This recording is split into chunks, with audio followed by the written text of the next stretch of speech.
Today, you're going to need your basket kit. This is the yellowish one.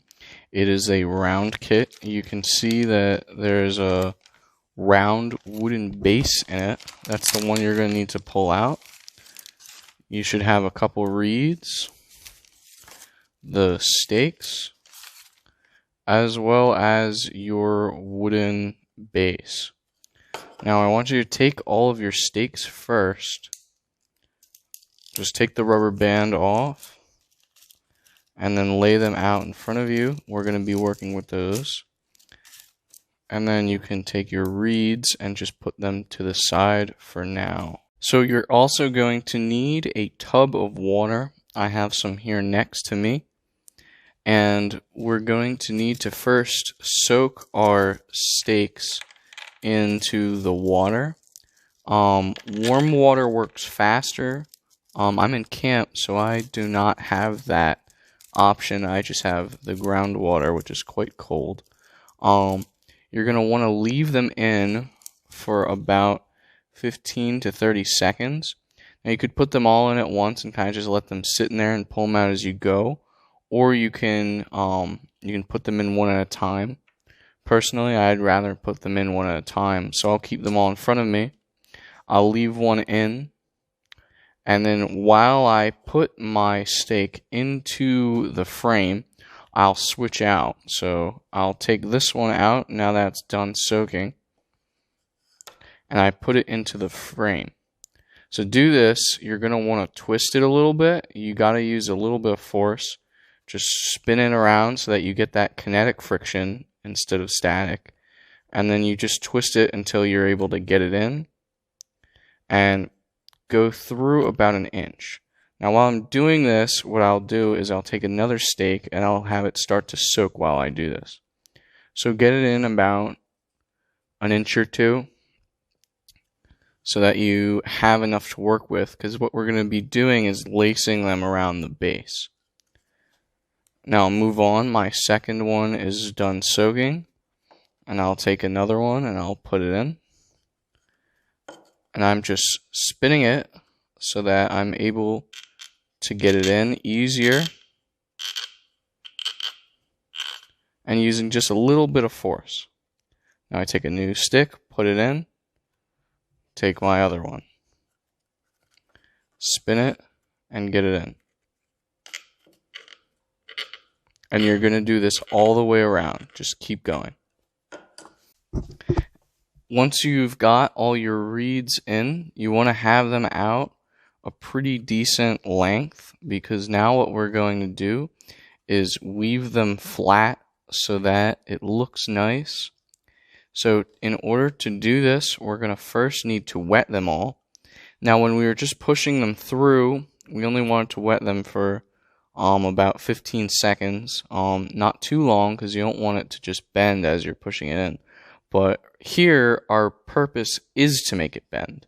So we're going to need it nice and wet. So I'm just going to put it in my water for a minute here, spin it around, get it nice and wet, easy to move. And we want like a pretty good length here, maybe about 1.5 to 2 inches, because what we're going to do, it's going to take quite a bit of reed, or not reed, stake, my bad.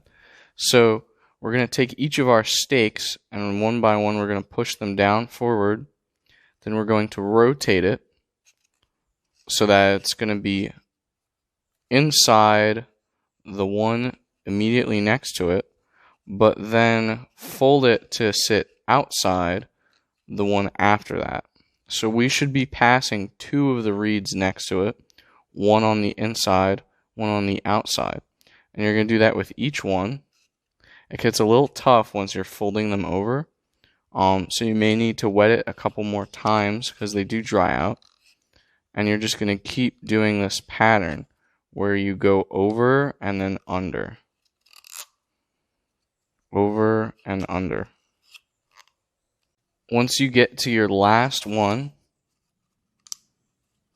or your last 2, you're going to need to go back to your first one and kind of loosen it up a little bit so that you can weave under.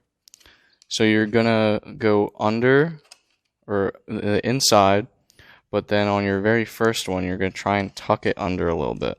So I'm gonna push it out and try and give me some room.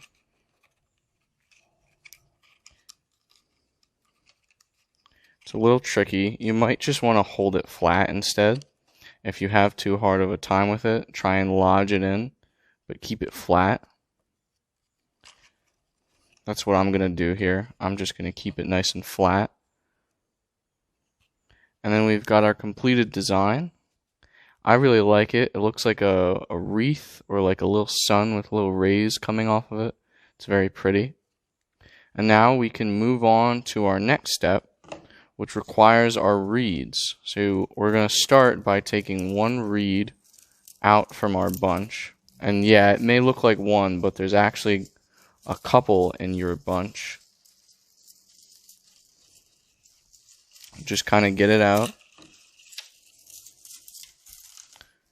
And then you're going to soak the whole thing.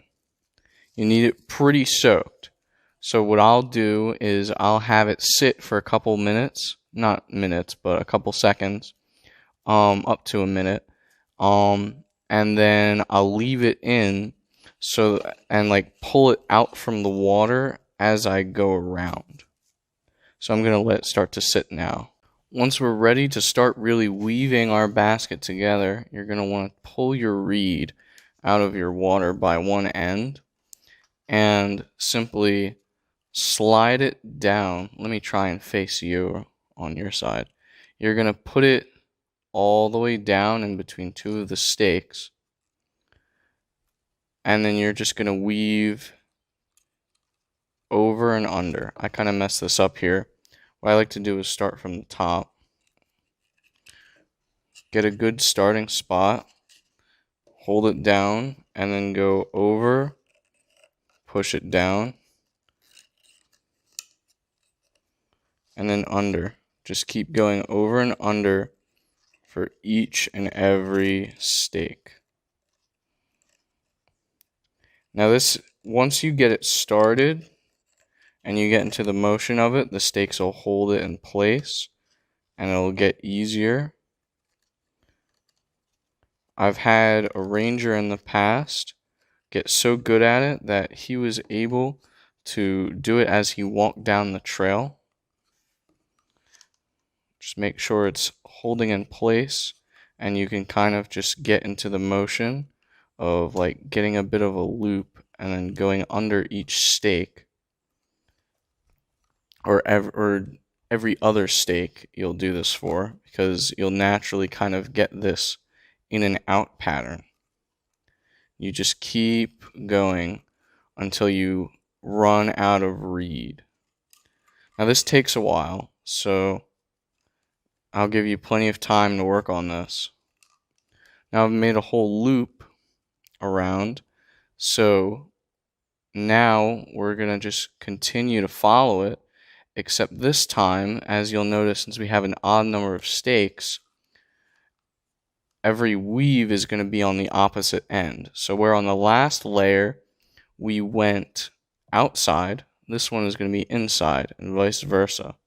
That's going to make our nice weave pattern look very, very symmetrical, where it's every other. So not only is it every other in and out, but every other layer is also going to be opposite. So it looks really nice. Once you get to the point where you're almost out of reed, you're going to want to start to wet your second reed. And then continue wrapping until you're completely out.